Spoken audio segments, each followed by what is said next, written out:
منہج سلف کانفرنس کی دوسری نشست، اور دوسرا موضوع ہے اس کانفرنس کا اصلاح سماج میں خواتین کا کیا کردار ہے۔ تو معاشرہ مرد اور عورت دونوں سے مرکب ہے، ان دونوں کے مجموعے سے معاشرہ بنتا ہے۔ اصلاح سماج کے لیے جہاں مرد ذمہ دار ہیں وہیں خواتین بھی ذمہ دار ہیں۔ سماج کی اصلاح میں خواتین اہم کردار ادا کر سکتی ہیں، بلکہ جب تک خواتین اصلاح معاشرہ میں ذہنی اور فکری اور عملی طور پر آمادہ نہ ہوں اور اس کے لیے شعوری طور پر کوششیں نہ ہوں، اس وقت تک معاشرے کی اصلاح ناممکن ہے۔ جو لوگ یہ سمجھتے ہیں کہ اصلاح معاشرے کا کام صرف مردوں کا ہے، اس میں عورت کیا کردار ادا کر سکتی ہے، ان کی یہ سوچ صحیح نہیں ہے۔ آئیے اس موضوع پر فاضل گرامی مولانا محمد مقیم صاحب فیضی سے اس موضوع پر خطاب سنیں۔ مولانا موصوف محتاج تعارف نہیں ہے، کم سے کم 7 یا 8 سال تک مولانا مرکزی جمعیت اہل حدیث ہند کے ترجمان کے ایڈیٹر تھے، اور اس سے پہلے بمبئی سے ایک پرچہ نکلتا تھا سننا، اس کے بھی کئی سال تک ایڈیٹر تھے، اور مولانا کی بہت ساری کتابیں منظر عام پر آ چکی ہیں، اور اس وقت صوبائی جمعیت اہل حدیث بمبئی کے نائب امیر ہیں، اور بلکہ مرکزی جمعیت اہل حدیث ہند کے سابق نائب ناظم اور شعبہ تنظیم کے ناظم اعلیٰ تھے۔ میں بڑے ادب کے ساتھ اقبال کے اس شعر کے ساتھ کہ تیرے سینے میں ہے پوشیدہ راز زندگی کہہ دے، مسلمہ سے حدیث سوز و ساز زندگی کہہ دے، مائک پر مولانا محمد مقیم صاحب فیضی حفظ اللہ سماج اور معاشرے میں خواتین کا کیا کردار ہو سکتا ہے، اس موضوع پر خطاب کریں گے۔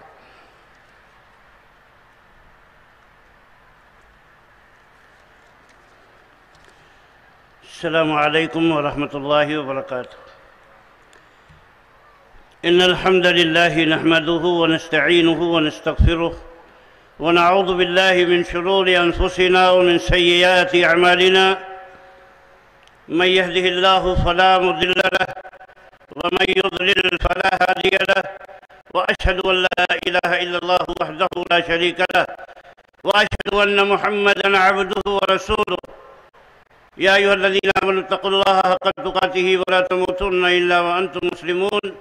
يا أيها الناس اتقوا ربكم الذي خلقكم من نفس واحدة وخلق منها زوجها وبث منهما رجالا كثيرا ونساء، واتقوا الله الذي تساءلون به والأرحام إن الله كان عليكم رقيبا۔ يا أيها الذين آمنوا اتقوا الله وقولوا قولا سديدا يصلح لكم أعمالكم ويغفر لكم ذنوبكم، ومن يطع الله ورسوله فقد فاز فوزا عظيما۔ أما بعد فإن أصدق الحديث كتاب الله، وخير الهدى هدى محمد صلى الله عليه وسلم، وشر الأمور محدثاتها، وكل محدثة بدعة، وكل بدعة ضلالة، وكل ضلالة في النار۔ معزز و مکرم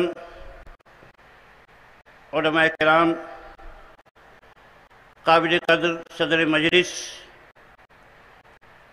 صوبائی جمعیت اہل حدیث مہاراشٹر کے امیر جناب ڈاکٹر سعید احمد فیضی صاحب اور دیگر موقر اراکین صوبائی جمعیت اہل حدیث مہاراشٹر، اور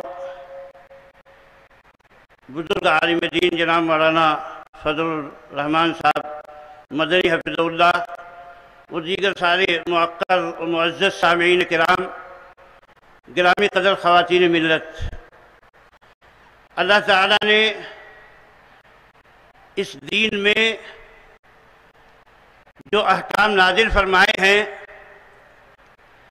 وہ ان سب میں سوائے چند مخصوص احکام کے جو مردوں کے ساتھ خاص ہیں، اور کچھ احکام جو عورتوں کے ساتھ خاص ہیں، ان کو چھوڑ کر باقی سب میں مرد اور عورت مشترک۔ اللہ تعالیٰ نے قرآن مجید میں فرمایا کہ ان المسلمین والمسلمات والمؤمنین والمؤمنات والقانتین والقانتات والصادقین والصادقات والصابرین والصابرات والخاشعين والخاشعات والمتصدقين والمتصدقات والصائمين والصائمات والحافظين فروجهم والحافظات والذاكرين الله كثيرا والذاكرات أعد الله لهم مغفرة وأجرا عظيما۔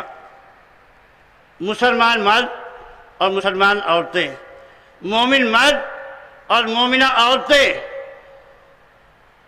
قانت اطاعت گزار مرد اور اطاعت گزار عورتیں، سچے مرد سچی عورتیں، صبر کرنے والے مرد صبر کرنے والی عورتیں، خشوع و خضوع اختیار کرنے والے مرد اور خشیت رکھنے والی عورتیں، اور صدقہ کرنے والے مرد صدقہ کرنے والی عورتیں، روزہ رکھنے والے مرد روزہ رکھنے والی عورتیں، اپنی شرمگاہوں کی حفاظت کرنے والے مرد اور اپنے شرمگاہوں کی حفاظت کرنے والی عورتیں، اور اللہ کا بہت ذکر کرنے والے مرد اور اللہ کا بہت ذکر کرنے والی عورتیں، ان سب کے لیے اللہ تعالیٰ نے مغفرت اور اجر عظیم تیار کر رکھا ہے۔ جتنا خطاب اسلام کا مردوں سے ہے اتنا ہی عورتوں سے ہے۔ وَلَهُنَّ مِثْلُ الَّذِي عَلَيْهِنَّ بِالْمَعْرُوفِ، جتنی ذمہ داریاں عورتوں کی ہیں اتنے ہی ان کے حقوق بھی ہیں، حقوق بھی ہیں اور ذمہ داریاں بھی ہیں، اور بہت عظیم ذمہ داریاں ہیں۔ اللہ کے نبی صلی اللہ علیہ وسلم فرمایا کہ انما النساء شقائق الرجال، کہ عورتیں مردوں کی ہم جنس ہیں، انہی کی جنس سے ہیں، دونوں کی جنس ایک ہے، دونوں کا جو رہن سہن ہے، اٹھنا بیٹھنا ہے، چلنا پھرنا ہے، جو سوچنے کے انداز ہیں وہ سب ایک جیسے ہیں، اور اللہ نے اس میں بہت قربت رکھی ہے۔ اس سب کی ذمہ داریاں بھی اللہ تعالیٰ نے تقسیم کر رکھی ہیں۔ اس بات کو سب سے پہلے دھیان میں رکھنا چاہیے کہ اسلام میں جس طرح مردوں کو اس بات کا ذمہ دار ٹھہرایا گیا ہے کہ وہ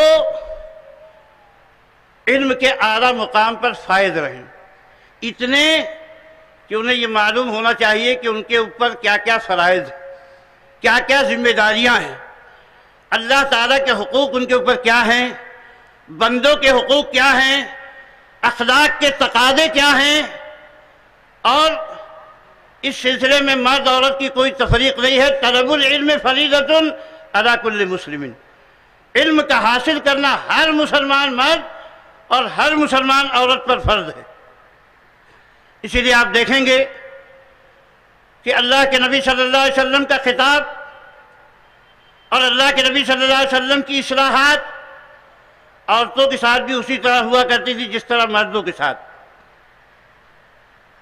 اللہ کے نبی صلی اللہ علیہ وسلم کی مشہور حدیث ہے کہ ایک عورت بلی کو باندھنے کی وجہ سے اسے کھانے کے لیے آزاد نہیں چھوڑتی تھی، نہ کھانا دیتی تھی، جہنم میں چلی گئی۔ ایسے ہی آپ نے فرمایا کہ ایک عورت جس نے کتے کو پانی پلایا، اگرچہ اس کی نجی زندگی اچھی نہیں تھی لیکن کتے کو پانی پلانے اس پر رحم کرنے کی وجہ سے جنت میں چلی گئی۔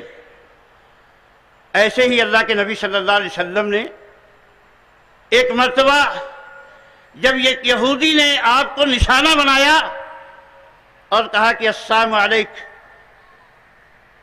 محمد تم برباد ہو جاؤ صلی اللہ علیہ وسلم، تمہاری موت آ جائے۔ اماں عائشہ وہاں موجود تھی۔ اماں عائشہ سے اللہ کے نبی صلی اللہ علیہ وسلم فرمایا کہ مہلاً یا عائشہ، کیوں؟ اس لیے کہ اماں عائشہ نے اس کا بڑا تلخ، بڑا کرارا اور تیزی و تراری والا جواب دیا۔ اس موقع پر جو بلندی، جو حلم، جو بردباری، جو صبر، اعلیٰ اخلاق کا مظاہرہ اماں عائشہ سے ہونا چاہیے تھا، وہ نہیں ہو سکا۔ اماں عائشہ نے کہا وعلیک السلام واللعنہ، کہ تو بھی برباد ہو جائے، تیرے اوپر لعنت ہو، اور ایسا ہو ایسا ہو۔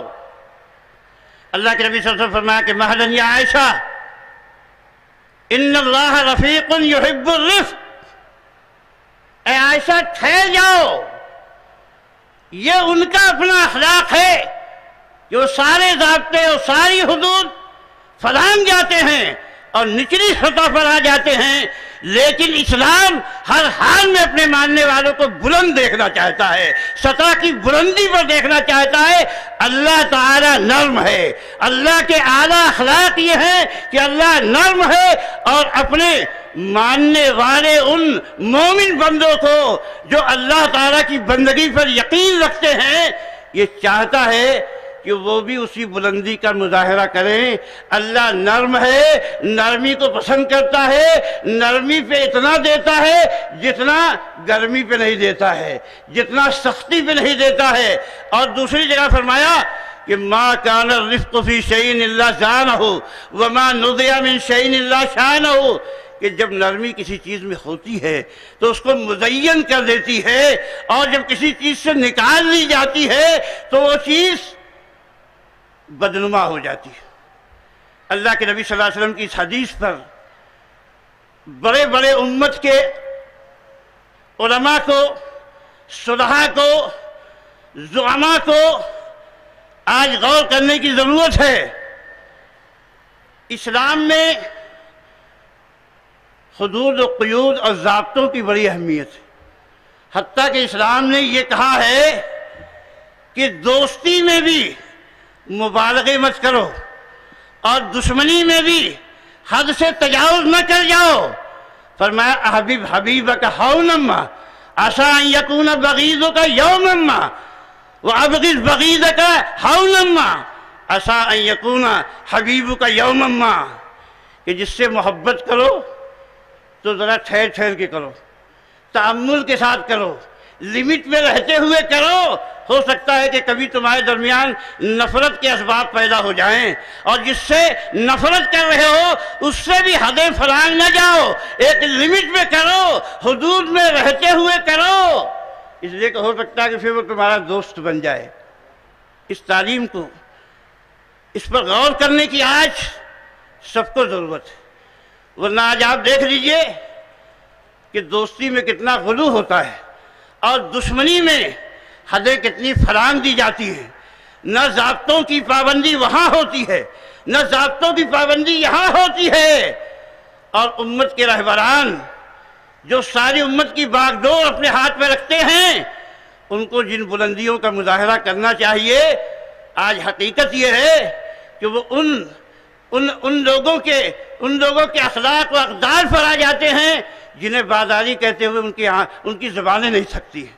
بہرکیف اس پہ غور کیا جائے تو عورت کو اللہ کے نبی صلی اللہ علیہ وسلم نے تعلیمی بلندی کے اس معیار تک پہنچانا چاہا ہے جو ایک مومن کا طرز امتیاز ہے، اور یہی عورت اللہ تعالیٰ نے اس کو معاشرے کی تمام ایکٹیویٹیز میں حصہ لینے کی اجازت دی ہے، لیکن ضرورت پڑنے پر اس کا اصل کام، عورت کا جو اصل عورت کی جگہ ہے وہ عورت کی جگہ اس کا گھر ہے۔ اللہ تعالیٰ فرمایا کہ قرن فی بیوتکن ولا تبرجن تبرج الجاہلیۃ الاولی، کہ اپنے گھروں میں قرار پکڑو، وہاں رہو اور جاہلیت کی طرح باہر نہ نکلو، لیکن ضرورت پڑنے پر اسے اجازت دی کہ جنگ کے میدان میں بھی اگر مسلمان مرد مارے جاتے ہیں، زخمی ہوتے ہیں، ان کو پانی پلانے کی ضرورت ہے تو اماں عائشہ بھی میدان جنگ میں جاتی ہیں، صحابیات بھی میدان جنگ میں جاتی ہیں اور ان کے منہ میں پانی ڈالتی ہیں اور زخمیوں کی مرہم پٹی کرتی ہیں۔ اور یہی نہیں، قرآن پاک میں اللہ تعالیٰ نے فرمایا کہ جب موسیٰ جیسے بہادر جوان اپنا ملک چھوڑ کے لما ورد ماء مدین، کہ جب آپ مدین کے پانی پر آئے تو دیکھا کہ لوگوں کی ایک جماعت پانی پلا رہی ہے، اور وجد من دونہم امرأتین تذودان، دو لڑکیاں کھڑی ہوئی ہیں اپنے جانوروں کو روکے ہوئے۔ قال ما خطبکما، کہا کہ تم اپنے جانوروں کو روکے ہوئے الگ تھلگ کیوں کھڑی ہو؟ تو پتہ چلا کہ عورت کو یہ معلوم ہونا چاہیے کہ میری ذمہ داری ہے کہ مجھے گھر سے باہر نکلنا ہے، لیکن میرا اپنا وقار ہے، میری اپنی حشمت ہے، میرے پردے کے تقاضے ہیں، ان تقاضوں کو اسے جاننا چاہیے، یہ نالج اس کے اندر ڈیولپ ہونا چاہیے کہ اسے باہر نکلنے کی اجازت دی گئی ہے، کن حالات میں اور کن شرائط کے ساتھ اس کو جاننا چاہیے، اور سماج کی خدمت کرنے میں کوئی حرج کی بات نہیں ہے۔ اللہ کے نبی صلی اللہ علیہ وسلم حضرت جابر بن عبداللہ رضی اللہ تعالیٰ عنہ بیان فرماتے ہیں کہ مسلم شریف کی روایت ہے کہ میری خالہ کو طلاق ہو گئی اور انہوں نے گھر سے باہر نکل کر کھجوروں کے پھل توڑنے کے لیے جانا چاہا تو زجر رجل ان تخرجا، ایک آدمی نے بڑی ڈانٹ لگائی کہ تم گھر سے باہر نکلو گی، ایک تو عزت کا معاملہ ہے اور بائنا ہو چکی ہو تو گھر سے باہر جاؤ گی؟ نہیں، گھر سے باہر نہیں جا سکتی۔ وہ گئی اللہ کے نبی صلی اللہ علیہ وسلم کے پاس فتویٰ پوچھنے کے لیے کہ اللہ کے نبی، کھجوروں کے پھل توڑنے کا وقت آ گیا ہے، میں اپنے گھر سے باہر نکل کر کھجوروں کا پھل توڑ سکتی ہوں یا نہیں توڑ سکتی ہوں؟ کہا کہ بلا فجدی نخلکی فإنه عسى ان تصدقی او تفعلی معروفا، یقیناً جاؤ۔ اللہ کے نبی کیا فرماتے ہیں؟ یقیناً جاؤ، کیوں نہیں جاؤ گی؟ جاؤ، اپنے کھجوروں کا پھل توڑو، اس کا فائدہ یہ ہوگا کہ تم صدقہ کرو گی یا بھلائی اور نیکی کے کام کرو گی، اپنے رشتہ داروں میں کچھ تقسیم کرو گی۔ آپ دیکھ رہے ہیں پابندی ہے؟ پابندی نہیں ہے، لیکن حدود ہیں، ضابطے ہیں، ضرورتیں ہیں، ان کا تعین ضروری ہے۔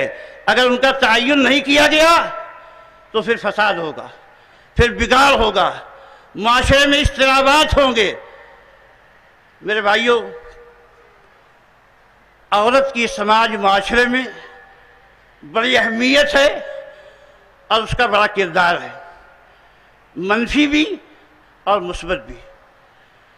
آج عورت کو ایک بہت بڑا ہتھیار بنا کر دشمنان اسلام اسلامی سماج معاشرے کو منتشر کرنا چاہتے ہیں، اس کے اندر کمزوری پیدا کرنا چاہتے ہیں۔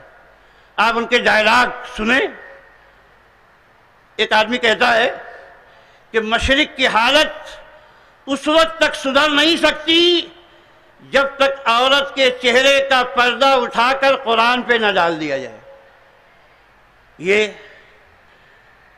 بہت اسٹڈی، مطالعہ، ان کے ریسرچ سینٹر ہیں، وہ جانتے ہیں کہ ایک بے پردہ عورت سماج معاشرے میں جو کھلے اور آزادانہ گھومتی ہے وہ کیا کردار ادا کر سکتی ہے۔ اسی لیے دوسرا ڈائلاگ سنیے۔ دوسرا کہتا ہے کہ ایک شراب کا جام اور ایک آوارہ چھوکری امت محمد میں وہ کام کر سکتی ہے جو 1000 توپیں نہیں کر سکتی ہیں۔ 1000 توپیں مل کے وہ کام نہیں کر سکتی ہیں جو شراب کا ایک پیالہ اور ایک آوارہ چھوکری کر سکتی ہے۔ اسی طریقے سے کہا کہ اسلام کو ڈھانے کا اس سے مختصر کوئی راستہ نہیں ہے کہ عورت کو بے پردہ گھر سے باہر لایا جائے۔ اسی لیے اللہ کے نبی صلی اللہ علیہ وسلم نے عورت کا خصوصی اہتمام فرمایا، اور دیکھو اللہ کے نبی صلی اللہ علیہ وسلم نے بھی فرمایا کہ لولا حواء لم تخن انثى زوجها، بخاری مسلم کی روایت ہے۔ عورتوں کی ایک فطرت کی طرف اشارہ کیا گیا، کہا کہ اگر حوا نہ ہوتی، اماں حوا نہ ہوتی تو کوئی عورت اپنے شوہر کے ساتھ خیانت نہ کرتی۔ اماں حوا کی خیانت کیا تھی؟ اماں حوا کی خیانت یہ تھی کہ شیطان کے بہکاوے میں سب سے پہلے وہی آ گئی، کیونکہ شیطان نے کہا کہ هل ادلکم علی شجرۃ الخلد وملک لا یبلی، یہ ایسا درخت ہے اسے کھاؤ گے تو ہمیشہ رہو گے، ایسی بادشاہت ملے گی جو کبھی ختم نہیں ہوگی۔ اماں حوا ریجھ گئی تو پتہ چلا کہ عورتوں میں متاثر ہونے کی اور جلد متاثر ہو جانے کی اور منفی طریقہ اختیار کر لینے کی خوب بہت زیادہ پائی جاتی۔ اگر اس کی تہذیب نہ کی جائے، اگر اس کو سنوارا نہ جائے، اگر تعلیم سے اس کو آراستہ نہ کیا جائے تو یہ بگاڑ بہت نقصان دہ ہو سکتا ہے۔ اسی لیے اللہ کے نبی صلی اللہ علیہ وسلم نے فرمایا کہ جب دجال آئے گا اور مدینے میں جائے گا اور وہاں کی وادی مرقنات پہ پڑاؤ ڈالے گا تو مدینے کے جتنے بدماش لوگ تھے وہ سب بھاگ کے دجال کے پاس مل جائیں گے، چلے جائیں گے، اور ان میں سب سے زیادہ عورتیں ہوں گی۔ ایک آدمی اپنی بیوی کو باندھ دے گا، اپنی پھوپھی کو باندھ دے گا، اپنی ماں بہن کو باندھ لے گا کہ یہ چھٹکا کے کہیں بھاگ کے دجال کی پارٹی میں شامل نہ ہو جائیں۔ اسی لیے آپ سوچئے کہ ابھی رپورٹ آئی ٹی وی میں، پاکستان میں ایک بابا نے 350 عورتوں کو حاملہ کر دیا۔ کیسے اس کی یہ جرات ہوئی؟ کیسے اس کے پاس یہ ڈھٹائی پیدا ہوئی؟ اگر عورت نے اس کے ساتھ تعاون نہیں کیا، عورت نے عقیدت میں، عورت نے جھوٹی عقیدت میں متاثر ہو کر اس کو اپنا آپ اس کے حوالے کر دیا، اپنے آپ کو اس کے سپرد کر دیا، اسی لیے تو بگاڑ پیدا ہوا۔ اسی لیے اللہ کے نبی صلی اللہ علیہ وسلم نے سب سے زیادہ اس معاملے میں عورتوں کا عقیدہ بنایا۔ یہ معاملہ عرب کے زمانے میں بھی بہت مشکل تھا۔ جھاڑ پھونک، جنات، جادو، یہ ایسے مسائل تھے کہ عرب کے معاشرے میں بہت چھائے ہوئے تھے۔ اللہ کے نبی صلی اللہ علیہ وسلم نے اس پہ بہت روک لگائی، اور ایک معنویت کو بلند کرنے کے لیے اس واقعے پہ غور فرمائیے کہ اللہ کے نبی صلی اللہ علیہ وسلم کے پاس ایک خاتون آئی اور کہا کہ اے اللہ کے رسول، انی اسرع، مجھے دورہ پڑتا ہے، دماغی دورہ پڑتا ہے، اور میں گر جاتی ہوں، میرا کپڑا کھل جاتا ہے، آپ میرے لیے دعا کر دیجئے۔ اللہ کے نبی سے زیادہ رحیم و شفیق، امت کا خیر خواہ دنیا میں کوئی نہیں ہو سکتا ہے، لیکن رحمت عالم صلی اللہ علیہ وسلم نے جو شفیق تھے، رحیم تھے امت کے، اس عورت کے لیے فوراً نہ دعا کی، نہ اس کو جھاڑ پھونک کیا، نہ اس کا رقیہ کیا۔ آپ نے کیا فرمایا؟ ان شئتی صبرتی ولک الجنہ وان شئتی ادعو اللہ لکی، اے عورت، اگر تو چاہے تو صبر کر اور بدلے میں جنت مل سکتی ہے، جنت مل جائے گی، اور اگر چاہو تو دعا کر دے۔ اس عورت نے اللہ کے نبی صلی اللہ علیہ وسلم سے جب یہ امید پائی، اس بیماری میں، اس دورے میں، جس کو بہت سے مفسرین شارحین نے اس بات کی طرف اشارہ کیا کہ جناتی دورہ ہوتا تھا، جیسا بھی دورہ ہوتا تھا اللہ عالم، لیکن وہ دورہ تھا، دماغی جھٹکے لگتے تھے، پریشانی تھی۔ اس عورت نے کیا کہا؟ اے اللہ کے رسول، میں صبر کروں گی، لیکن اتنی دعا کر دیجئے کہ جب مجھے دورہ پڑے تو میرا کپڑا نہ کھلے۔ ایسے ہی ایک عورت کی عیادت کے لیے اللہ کے نبی صلی اللہ علیہ وسلم گئے، کہا کہ کیا بات ہے، تم تو بہت کانپ رہی ہو، ام الصائب یا ام المسیب؟ کہا کہ ہاں اے اللہ کے رسول، الحمہ لا بارک اللہ فیہا، اے اللہ کے رسول، حمہ، اللہ بخار، اس کو اللہ برکت نہ دے، اس نے مجھے پریشان کر دیا۔ اللہ کے نبی نے کیا فرمایا؟ یا ام صاحب لا تصب الحمہ، اے ام صاحب، بخار کو بلا بھلا مت کہو، یہ بخار تمہیں فائدہ پہنچاتا ہے، انسان کو اور مسلم کو ایسے پاک صاف کر دیتا ہے جیسے بھٹی لوہے کی گندگی کو صاف کر دیتی ہے۔ یہی بات آپ نے ام العلا کو بھی بیان فرمائی۔ ایسے ہی آپ دیکھیں کہ اللہ کے نبی صلی اللہ علیہ وسلم نے حضرت شفا سے یہ کہا تھا، پہلے اللہ کے نبی صلی اللہ علیہ وسلم نے وہ جھاڑ پھونک کیا کرتی تھی، اسلام آیا تو انہوں نے بند کر دیا، کسی آدمی نے شکایت کر دی، اللہ کے نبی نے فرمایا کہ تم کیسے جھاڑ پھونک کرتی ہو، پہلے مجھ کو دکھاؤ اور مجھ سے فائنل کراؤ۔ اللہ کے نبی صلی اللہ علیہ وسلم نے سب سے فائنل کرانے کے بعد ہی اجازت دی۔ فائنل کرنے کے بعد کہا کہ رقیہ کرو اور حفصہ کو بھی سکھا دو، ایسے سکھا دو جیسے ان کو تم نے لکھنا سکھایا۔ تو پتہ چلا کہ لکھنا، پڑھنا، سیکھنا، سکھانا عورتوں کو بھی اتنا چاہیے جتنا مردوں کی ضرورت ہے۔ اس وقت تفصیل میں جانے کا موقع نہیں ہے، چونکہ سماج معاشرے میں اصلاح میں عورت کا کردار بیان کرنا ہے تو ایک بہت بڑا فیکٹر ہے کہ عورتیں ہی اکثر ان جھاڑ پھونک کرنے والے عاملوں باباؤں کا گراہک ہوا کرتی اور اکثر گمراہی اور فساد کی طرف ان کے راستے سے وہی جاتی ہے۔ تو آپ دیکھیے کہ اسلام نے کیسے اس معاملے پہ روک لگائی۔ ایسے اللہ کے نبی صلی اللہ علیہ وسلم اپنے چچا زاد بھائی کے گھر میں گئے، حضرت جعفر کے گھر میں، کہا کہ مالی ارا بنی اخی زارعتن، کہ کیا بات ہے، میں اپنے بھتیجوں کو کمزور دیکھ رہا ہوں، کیا ہو گیا انہیں؟ لگتا ہے کہ کھانا وانا کم ملتا ہے کیا؟ تصیبہم الحاجہ؟ کہا کہ نہیں اللہ کے رسول، نظر بہت تیزی سے ان کو لگ جاتی ہے۔ تو اللہ کے نبی نے کیا کہا؟ آپ غور فرمائیے اس حدیث پر، بہت اہم حدیث ہے۔ یہ نہیں کہا کہ لاؤ میں رقیہ کر دوں، لاؤ میں دم کر دوں، چلے جاؤ ابو بکر کے بعد دم کرا لو، شفا دم کرتی ہے ان کے بعد چلے جاؤ، اہل عمر ابن حزم دم کرتے ہیں ان کے بعد چلے جاؤ۔ نہیں، کیا کہا آپ نے؟ ارقیہم، ارقیہم، ان کا رقیہ کر دو، تم ان کا رقیہ کر دو۔ کہا اللہ کے نبی تو آپ میرا رقیہ دیکھیے۔ کہاں دکھاؤ؟ دیکھو، کہا پاس ہے، اوکے ہے، اس سے رقیہ کرو۔ تو اللہ کے نبی صلی اللہ علیہ وسلم سے صحابہ جب تک اپنے رقیہ کو اوکے نہیں کرا لیتے تھے، اس لیے کہ آپ نے فرمایا تھا کہ اعرضوا علی رقاکم، الرقا لا باس بالرقا ما لم یکن فیہ شرک۔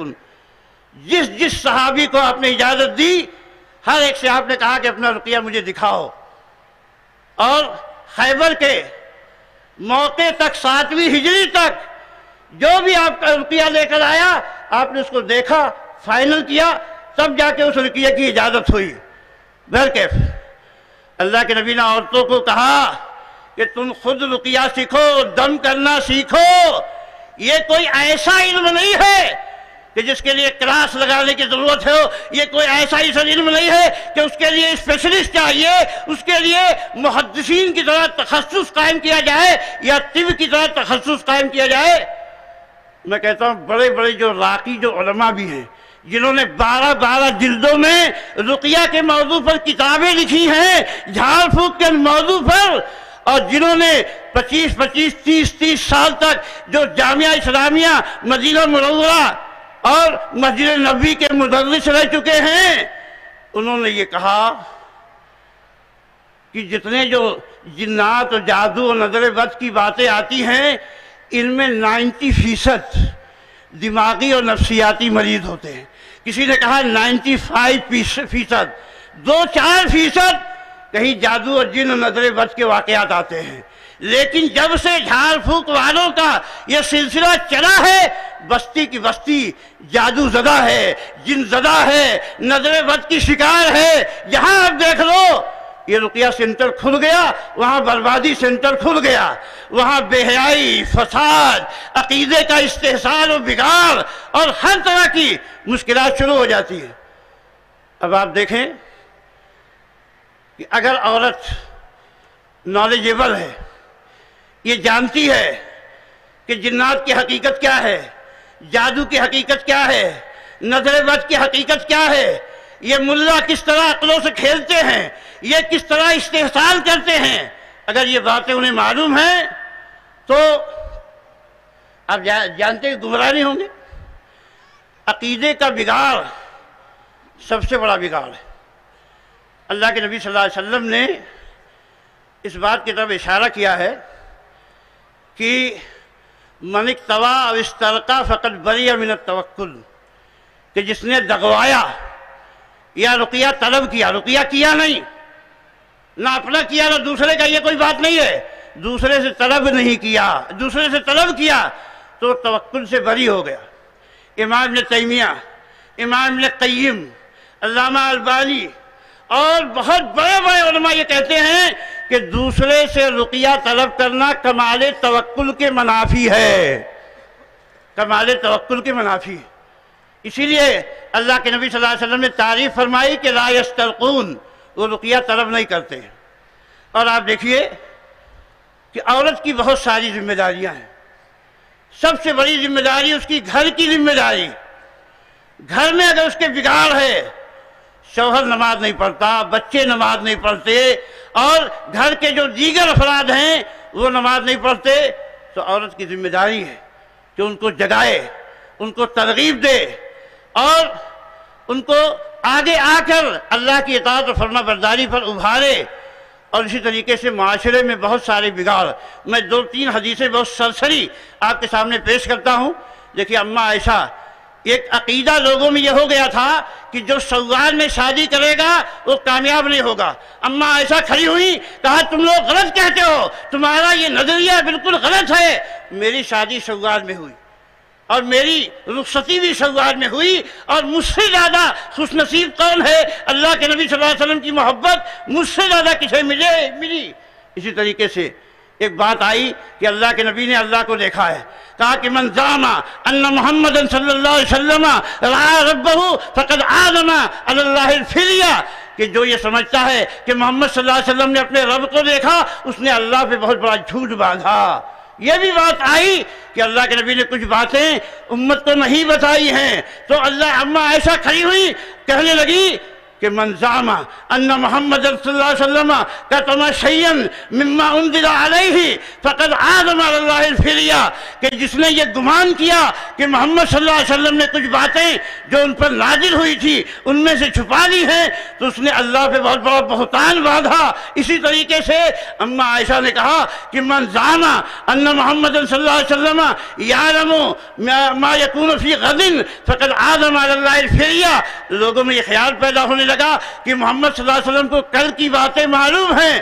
تو کہا کہ جو یہ سمجھتا ہے کہ محمد صلی اللہ علیہ وسلم کل کی باتیں جانتے ہیں، وہ اللہ پہ بہت بڑا جھوٹ باندھتا ہے. اور ایسے ہی ام حبیبہ رضی اللہ تعالیٰ عنہا، جب ابو سفیان کا انتقال ہو گیا تو انہوں نے خوشبو منگائی اور اپنے گھر کی ایک لڑکی کو لگایا اور اپنے رخساروں پہ لگایا اور کہا کہ مجھے خوشبو کی ضرورت نہیں ہے، لیکن میں تم کو بتانا چاہتی ہوں کہ اللہ کے نبی کی حدیث ہے کہ کسی مسلمان کے لیے، کسی عورت کے لیے حلال نہیں ہے کہ وہ کسی بھی آدمی کا سوگ 3 دن سے زیادہ منائے سوائے شوہر کے، جس کا سوگ 4 مہینہ 10 دن تک منانے کے لیے اللہ تعالیٰ نے کہا ہے، اس کی اجازت دی ہے، باقی کسی کا سوگ نہیں منا سکتی. یہی کام زینب بنت جحش نے بھی کیا جب ان کے بھائی کا انتقال ہو گیا. یہ مسلم کی روایت ہے. ایسے بہت سارے چیزیں میرے سامنے ہیں کہ امت کی ان ماؤں نے معاشرے کی اصلاح میں بڑھ چڑھ کے کردار ادا کیا. ان کے عقیدے کو سنوارا، ان کے اخلاق کو سنوارا، اور ان کے اندر جو بگاڑ اور خرابیاں عمل کے سلسلے میں پیدا ہو رہی تھی، ان کے سلسلے میں بھی ان کے ساتھ ترغیب و ترہیب کا کام کیا. آج امت بھی یہ کردار ادا کر سکتی ہے. اور یہ بہت اہم موضوع ہے، لیکن اس موضوع کے لیے بہت تفصیل کی ضرورت ہے، ایک ایک پوائنٹ پر رکنے کی ضرورت ہے، غور کرنے کی ضرورت ہے. آج افسوس کی بات یہ ہے کہ امت اس پہلو سے بڑی غفلت کا شکار ہے، اور عورتوں کا نالج ڈیولپ کرنے کے سلسلے میں کوئی قدم نہیں اٹھایا جا رہا ہے. اس لیے گمراہیاں، فساد اور سماج معاشرے میں، میں نہیں کہتا کہ مطلق نہیں اٹھایا جا رہا ہے، بلکہ جس پیمانے پہ اٹھایا جانا چاہیے اس پیمانے پہ نہیں اٹھایا جا رہا ہے. اللہ تعالیٰ ہم کو دین کی سمجھ عطا فرمائے، جب تک دنیا میں زندہ رکھے، ایمان پہ زندہ رکھے، تقوی پہ زندہ رکھے. اللہ اس کے رسول کی محبت پر جئیں، جب ہمارا خاتمہ ہو تو ایمان پہ خاتمہ ہو، اللہ اس کے رسول کی محبت پہ خاتمہ ہو. اقول قولی ھذا واستغفر اللہ لی ولکم ولسائر المسلمین من کل ذنب وصلی اللہ تعالی نبینا محمد. السلام علیکم.